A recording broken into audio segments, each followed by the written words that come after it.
마음도 빛나게 하시며 물질과 재능으로 봉사하며 감사한 생활할 수 있도록 도와주시옵소서. 이 예배 신령과 진정으로 드리는 예배 되게 도와주시옵소서.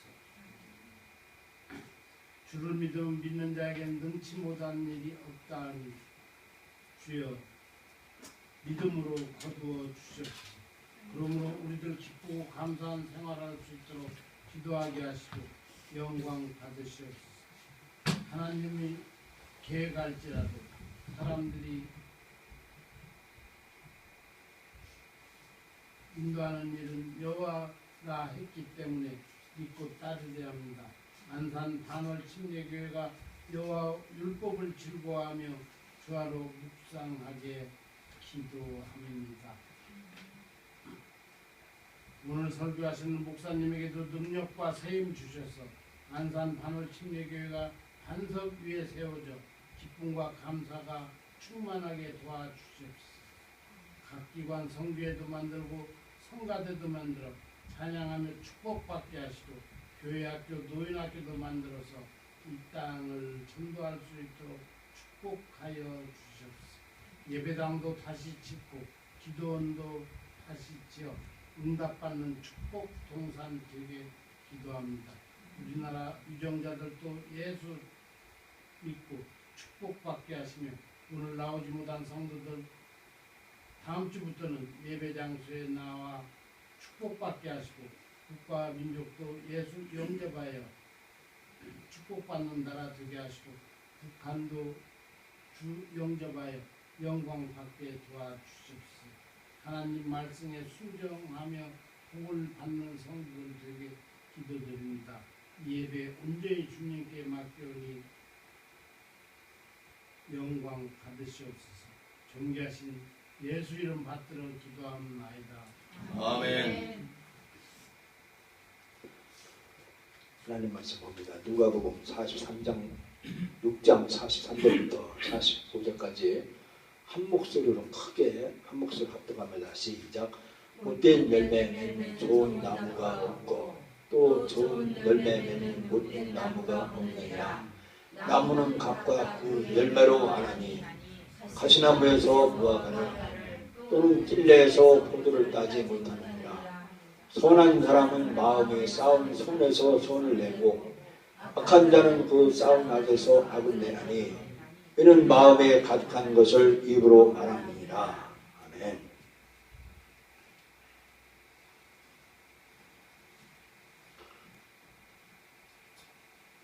몇 년 전에 저희 장인어른께서 뇌출혈로 긴급하게 앰뷸런스로 고대병원에 가서 수술하시고 무사히 살아날 수가 있으셨습니다. 장인어른께서 쓰러지시니까 눈앞이 캄캄한 거예요. 누가 나를 도와줘. 신용이 안 좋으니까 은행에서 대출도 안 내는 거예요. 누가 돈을 도와주니까 그때 도와주는 분은 제 처제가 저를 도와줬습니다. 그렇습니다. 부모 형제간이 제일 위급할 때, 가장 위급할 때는 부모 형제 친척이 도와줍니다. 누가 안 도와줘요.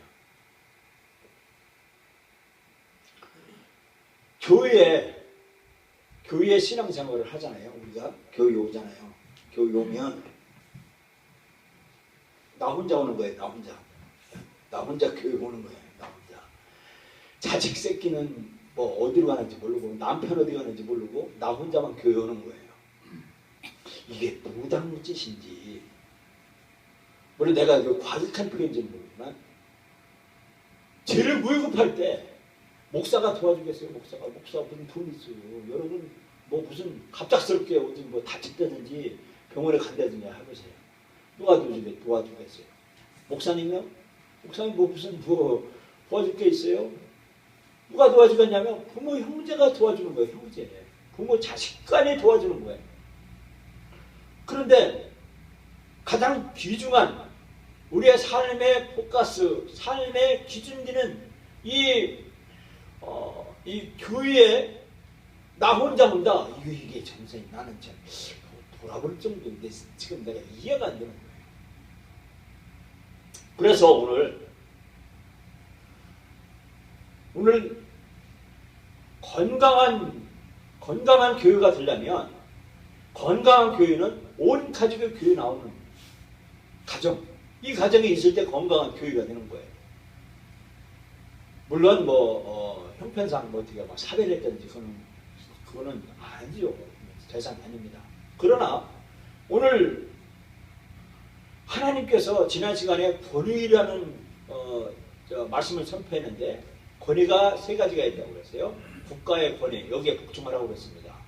그리고 남편의 권위, 가정에서 남편의 권위, 여기에 복종하라고 그랬고, 그리고 교회의 권위, 그리고 고용주의 권위, 이렇게 권위에 복종하라고 제가 말씀 선포를 했습니다. 가정이 천국이 돼야 교회가 건강해지고 그리고 사회가 건강해집니다. 오늘 우리가 예수님께서 뭐라고 했냐면 우리가 좋은 열매를 맺어야 된다고 말하는데 그 좋은 열매를 우리가 맺으려면 이 근본이 즉 뭐냐면 이 성품 캐릭터가 좋아야 된다는 거예요. 캐릭터 이 성품이 길러져야 된다는 거예요.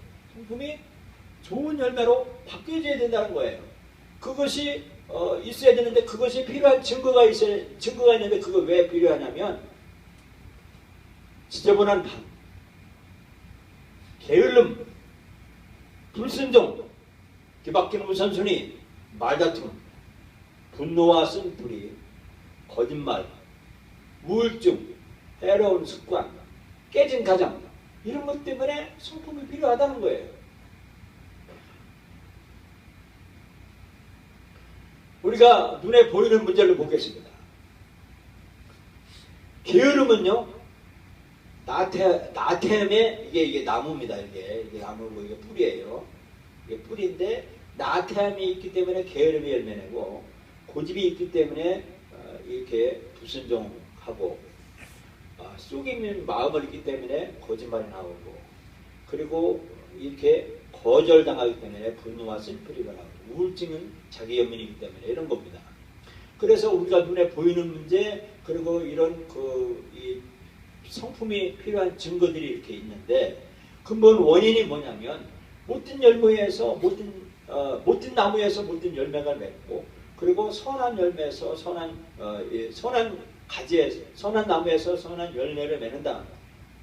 우리가 나이가 많던 어른이든 잘 살던 못 살던 많이 배웠던 많이 못 배웠던 인종, 혈통, 종교 이런 것들 다 혼란해서 서로 비슷비슷하다는 겁니다. 우리가 겪는 문제는요 서로 비슷비슷해요. 애들은 애들끼리 이런 갈등을 겪고 어른은 어른끼리 이런 문제들이 있습니다. 그 근본 원인이 같다는 겁니다. 그것은 뭐냐면 좋은 성품이 결여된 데에서 비롯됐다라고 말한다는 겁니다. 그래서 우리가 성품이 길러져야 된다라고 하는 겁니다. 그러면 그 성품이 길러져야 되는데 이런 문제를 해결하는 것은 문제냐면 무엇이냐면 이런 문제들은 규율과 규제만으로는 해결되지 않는다는 겁니다. 성공하는 사람이나 가정은 좋은 성품을 꾸준히 보이기 때문에 성공한다는 겁니다. 별거 아니라는 거예요. 인생에서 제가 누누이 말했죠. 성공은 뭐냐? 매너에 판단한다고 그랬어요. 매너가 종류 이런 뜻이에요. 매너 영어가 매너 종류 이런 건데 이 성공한 사람이나 가정은 좋은 성품을 꾸준히 보이기 때문에 성공한다는 겁니다. 성품은 의사를 결정하고 기회를 얻고 관계를 맺는 일의 성공을 결정한다는 겁니다. 우리가 기회를 얻는 거, 관계를 맺는 일, 그리고 의사결정하는 것, 이것의 성공을 결정한다는 것입니다. 잠언 1장 27절에 말씀해 주고 있습니다. 너희의 두려움이 광풍같이 임하겠고 너희의 재앙이 폭풍같이 일겠고 너희에게 근심과 슬픔이 임하리니 비록 아이라도 그 동작으로 자기의 품행에 청결하며 정직한 여부를 나타내느니라. 자녀들과 우리가 말과 혀로만 사랑하지 말고 오직 행함과 진실함으로 하자 그랬어요. 그렇다면 우리가 좋은 성품이란 뭐냐? 좋은 성품, 좋은 캐릭터. 아, 저 사람 보면 저 사람은 핸섬해. 또 어떤 사람, 저 사람은 아주 쾌하, 아주 뭐냐면 저 사람은 아주 즉각적으로 대답해주고 저 사람에 있으면 아주 거친 것이 없어, 막힌 것이 없어. 이런 그 소리를 듣는 사람들, 그런 사람이 있죠. 이 좋은 성품을 뜻을 정의를 해보면 이런 거예요. 좋은 성품은 어떤 환경에서도 최고의 행동 기준을 따라오는 것을 하고자 하는 내적 동기다 이거예요. 성경을 보겠습니다. 시편 23편을 보겠습니다.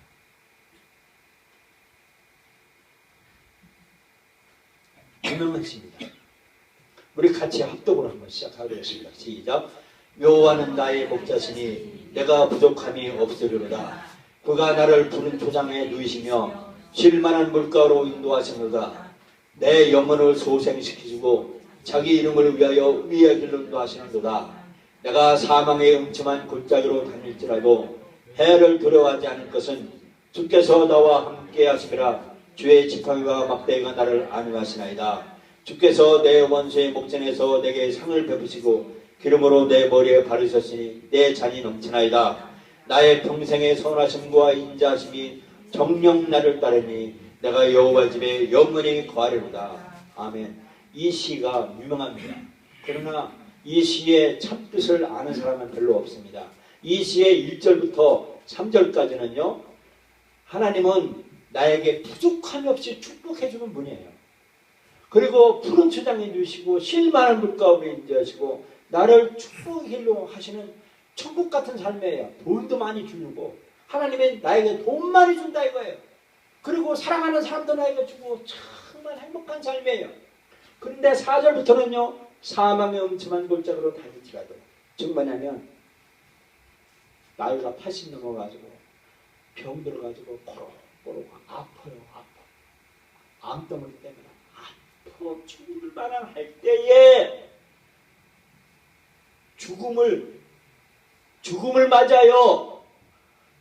죽음을 통과해서 장사 지내는 그 순간까지도 하나님이 말씀하신 그 말씀을 붙들고 사망의 골짜기로 지나갈지라도 변함없이 하나님이 나를 붙들 거다 라고 하는 거예요. 그 말씀이 4절부터 6절까지입니다. 이 땅에서의 천당, 죽음의 고통, 거기에서도 하나님은 나의 목자시다. 하나님은 나를 붙든다고 하는 올바른 내적 동기, 올바른 내적 동기를, 이 내적 동기를 갖고 있는 사람, 이 사람은 영원히 산다는 겁니다. 이 땅에서의 삶, 내세의 삶에서 영원히 하나님께 산다는 겁니다. 조금만, 나 그 교회 말이야, 싫어, 나 그 교회 말이야, 목사님의 목사님이 띠뜸하고 말이야, 막 설교도 잘못하고 말이야, 두둔벅거리고 나 그 교회 싫어 하면서 조금 있다가 교회 다니다가 나 딴 교회 다니고 딴 교회 다니고 또 거기서 이 교회 저 교회 돌아다니는 거지. 그러다가 신앙생활 안 하. 이런 자발 없는 삶, 이건 아니라는 거예요. 성품이라는 것은, 캐릭터라는 것은 뭐냐면요, 올바른 일을 하려고 하는 내적 동기라는 거예요. 어떤 환경에서도 좋으나 기쁘나 슬프나 목사님이 나를 배반하는 것 같아도 최고의 행동 기준을 따라 옳은 것을 하고자 하는 것이 내적 동기라는 겁니다. 좋은 성품은 연령, 직위, 재정상태, 인종, 종교, 교육, 정도, 성별, 개성의 차이를 초월한다 이겁니다.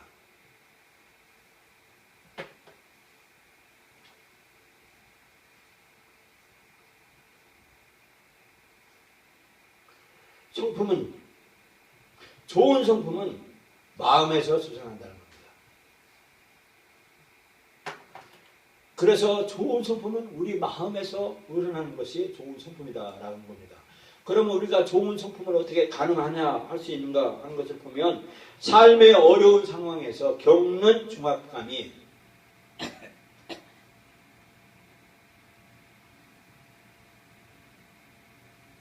바로 성품의 시험장이다.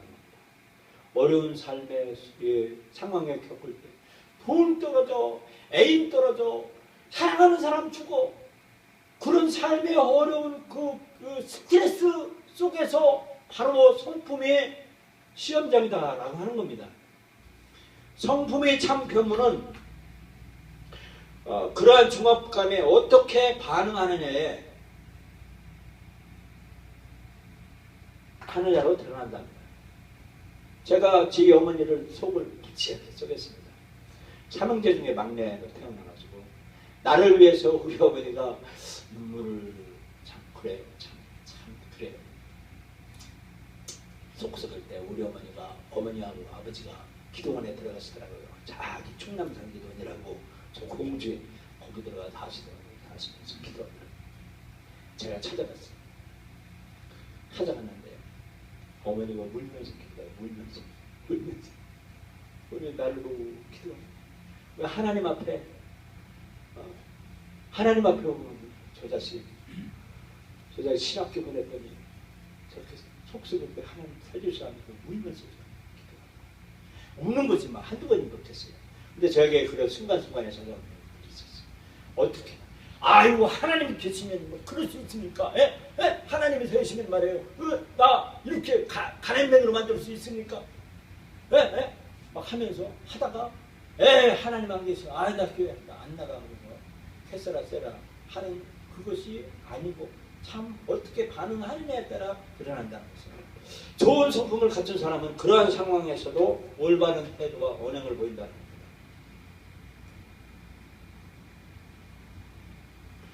천국과 지옥은 어디 있다고요? 요 바 입에 있습니다. 어떤 상황에서도 이 언행 중심을 이것을 보면 아주 성공할 수가 있다라고 하는 거예요. 그래서 올바른 태도와 언행을 보이는 것, 이것이 아주 중요하다는 것입니다. 시편 15편 4절 보면 그 눈은 망령된 자를 멸시하며 여호와를 두려워하는 자를 존대하며 그 마음에 소원한 것은 해로울지라도 변치 아니하며 사랑은 이웃에게 악을 행치 하나니 그러므로 사랑은 율법이 완전이니라. 무엇보다도 열심으로 서로 사랑할지니 사랑은 허다한 죄를 범하느니라. 다윗도 있죠. 마태복음 22장 39절에 둘째는 그와 같으니 내 이웃을 내 몸과 같이 사랑하라 라고 말씀해 주셨습니다. 좋은 성품의 사례를 보면 이렇습니다. 안희숙 이 사람이 안희숙이 그 목사님 사모님인데 옛날에 일제시대에 이 독립운동을 위해서 일본 이 참의원에 가가지고 거기서 이 만성운동을 벌인 겁니다. 장기려 박사, 북한의 김일성 위원장님의 그 주치 의회였습니다. 이분이 이 전쟁 나서 한국전쟁 때 한국에 내려가가지고 혼자 사시면서 병원 이 환자들을 무료로 진료해준다 하시피 그런 장기래 박사입니다.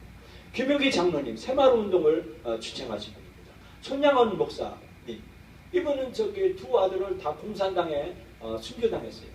자기도 순교당. 그 결국에는 이 자기 아들을 죽인 그를 아들 삼아서 양아들 삼아서 이 문둥병 한센비 병을 이렇게 운영한 손양원 목사님이십니다. 이게 좋은 성품의 사례들이 이런 겁니다. 성품을 우리가 어떻게 개발해내냐 하면 성품은 우리가 순간순간 내리는 결정에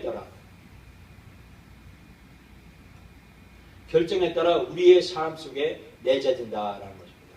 우리가 순간순간에 내리는 이 결정에 따라 우리 삶 속에 내재된다는 것입니다. 올바른 태도와 언행을 강조하고 요구하고 칭찬하는 것으로 성품 개발을 장려할 수 있다 합니다. 가족은 각자 자기 삶에서 성품을 개발하는 것을 다해야 한다는 것입니다. 개발하는 것을 개발하는 책임을 다해야 한답니다. 부모는 성품의 본보기가 되어야 된다라는 것입니다.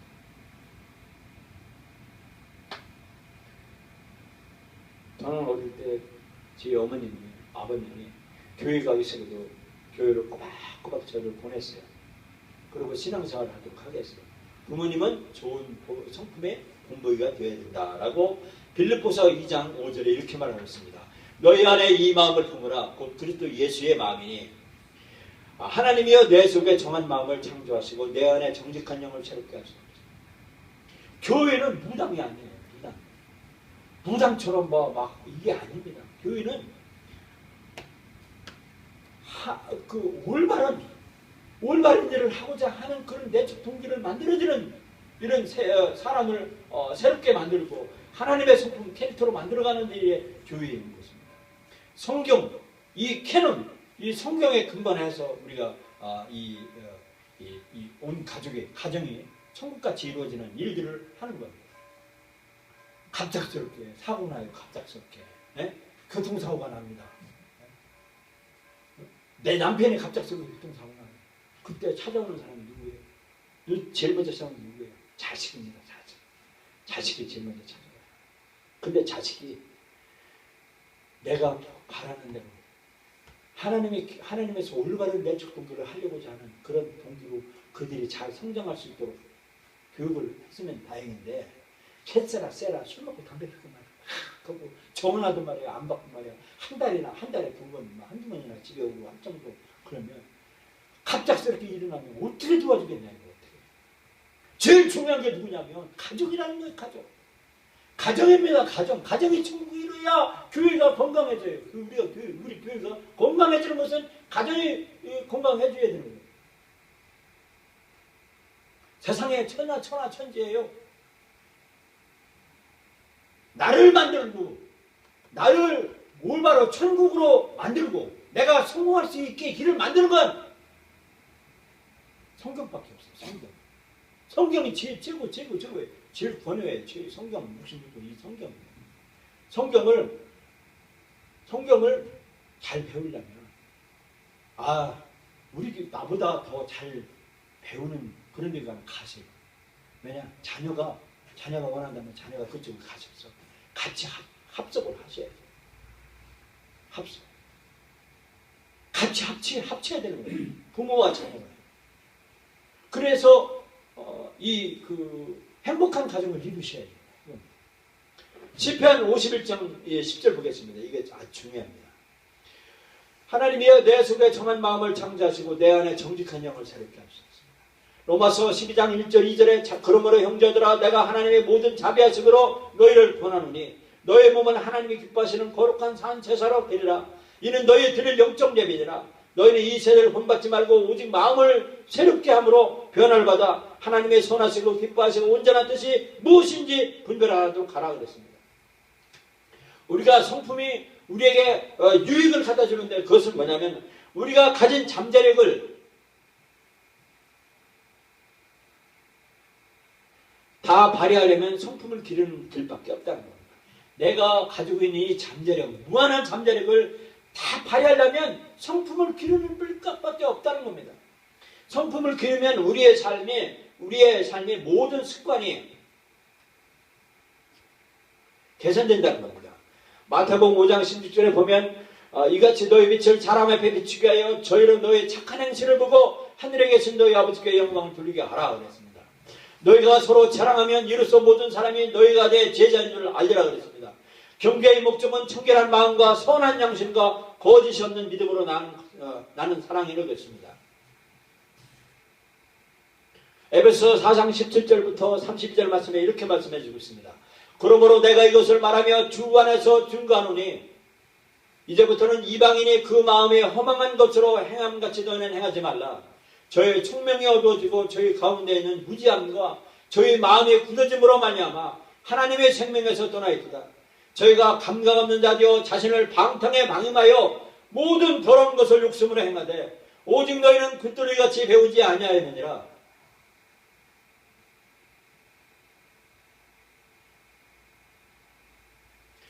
진리가 예수 안에 있는 것 같이 너희가 과연 그에게서 듣고 또한 그 안에서 가르침을 받았을진데 너희는 유혹의 흡심을 따라 떨어져가는 구습을 쫓는 옛사람을 벗어버리고 오직 심령으로 새롭게 되어 하나님을 따라 의와 진리의 거룩함을 지으심으로 지으심을 받은 새 사람을 입으라. 그런즉 거짓을 버리고 각각 그 이웃으로 더불어 참된 것을 말하라. 이는 우리가 서로 지체가 기민이라.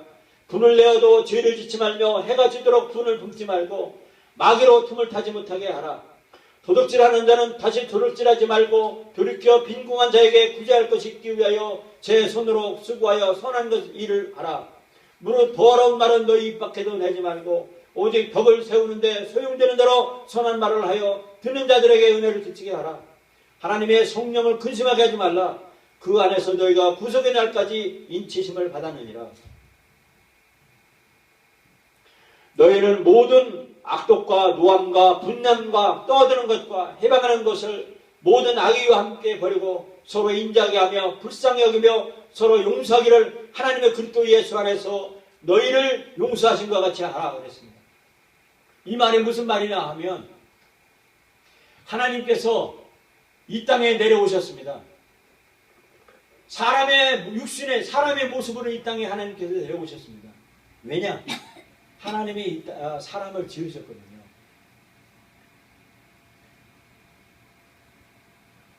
하나님께서 사람을 지으시고 참 보기 좋았고 아름다웠습니다. 그리고 하나님이 보면 볼수록 신기했습니다. 내가 만든 작품은 참 신기했습니다. 하나님께서 그렇게 보셨어요. 근데 하나님의 뜻을 거역하고 하나님을 알아보지도 못하고 내 맘대로 살고 내 뜻대로 살다가 삶이 비참해졌습니다. 그때 하나님께서 이 땅에 내려오셔서 우리 인류를 사람을 위해서 사람의 육신의 모습을 짊어지시고 사람보다 더 비참하게 비하시켰습니다. 사람들의 모든 죄를 짊어지시고 죽기까지 비참하게 십자가의 형틀 즉 죄악의 죄인 중에 죄인 귀수 중에 귀수인 그 참혹한 십자가의 형틀 사람으로서는 할 수 없는 그런 죄악된 그 죄악의 짊어짐을 다 짊어지시고 예수님께서 죽으셨다는 겁니다. 여러분과 나의 죄의 짐을 다 예수님께서 짊어지셨다는 겁니다. 수고하고 무거운 짐진 자들아 다 내게로 오라. 내가 너희를 편히 쉬게 하리라고 했습니다. 우리의 무거운 짐진 것, 우리의 무거운 죄, 내가 어저께 누구하고 회의하다가 말 실수한 거, 내가 어저께 술 한잔 먹다가 친구하고 싸움 붙어가지고 친구를 그렇게 하고 그게 충격을 받아가지고 내가 덜렁덜렁 겁나는 거, 이런 여러분들, 내가 알지 못하는 여러분들의 문제를 다 주님 앞에 내어놓고 주님 앞에 다 아리라고 말씀하고 있습니다. 주님이 여러분의 죄를 다 짊어지시고 여러분의 모든 것을 다 짊어지시고 해결하셨다고 말씀하셨습니다. 그렇기 때문에 여러분은 용서받았다고 말하고 있습니다. 나와 여러분은 예수님께서 우리의 죄를 모두 다 짊어지시고 우리를 용서하셨다고 말씀해주고 있습니다. 그러면 우리가 용서받은 우리는 다른 사람을 용서하는 것이 마땅하다라고 말씀해주고 있는 것이 오늘 본문 말씀이라는 겁니다. 이제 우리는 용서받았습니다. 우리의 모든 죄를 예수님께서 다 도말하시고 우리를 의롭다라고 칭하셨습니다. 죄 없다라고 우리를 칭하신 겁니다. 우리를 성도라고 그랬고 우리를 의인이라고 그랬고 우리를 죄 없다라고 선포하고 우리는 죄 없이 우리는 하나님께서 우리의 죄를 다 짊어지고 거룩한 성도인 것입니다. 그러면 우리는 이제 가정이나 내 주위에 있는 사람, 나하고 연결되는 이런 사람들을 우리는 용서하는 것이 마땅하다라고 하는 말씀이 오늘 본문인 것입니다. 이것이 좋은 캐릭터, 좋은 성품이라는 것입니다. 그래서 여러분과 저는 이제는 내가 혐의질 만한 일이 있거들랑 예배 드리기 전에 먼저 빨리 가서 그 사람한테 아이고 잘못했습니다. 야 용서해 주세요 하고 와서 예배를 드리라고 하는 말씀입니다. 오늘 원래는 제가 설교를 처음에 저지난주에 설계 하나님의 나라를 디자인했다. 하나님의 나라를 만드셨다. 두 번째 주에 하나님은 권위에 복종하게 한다. 오늘 책임에 대해서 말씀을 증거하려고 하는데 하나님 이걸 주셨습니다. 이 예배를 드리기 전에 먼저 용서해야 될 일, 내가 그를 용서할 일, 용서도 받을 일, 먼저 예배 드리기 전에 먼저 가서 하고 와서 예배 드리라고 하는 말씀이 예수님의 일방적인 명령인 것입니다. 그만큼 우리는 예수 믿는 사람, 우리가 거룩한 성도, 의인이고, 그리고 우리는 온전한 그리스도인의 제자고, 우리가 거룩한 죄 용서받은 우리라면 책임질 줄 아는 사람, 이 사람이 진정한 거룩한 성숙한 사람이라는 것입니다. 오늘 여러분과 저는 이제는 교회를 나만 혼자 오지 마시고 내 자식들 같이 손붙잡고 오세요. 내 부모님, 내 동생 손붙잡고 오셔야 됩니다. 그것이 건강한 가정의 성품이라는 것입니다. 우리가 천국국 생활을 하려면 나하고 제일 가까운 사람하고 같이 오셔서 신앙생활을 하는 사람, 이 사람이 되기를 바라는 것입니다. 그런 삶을 살기를 예수님의 이름으로 축원합니다.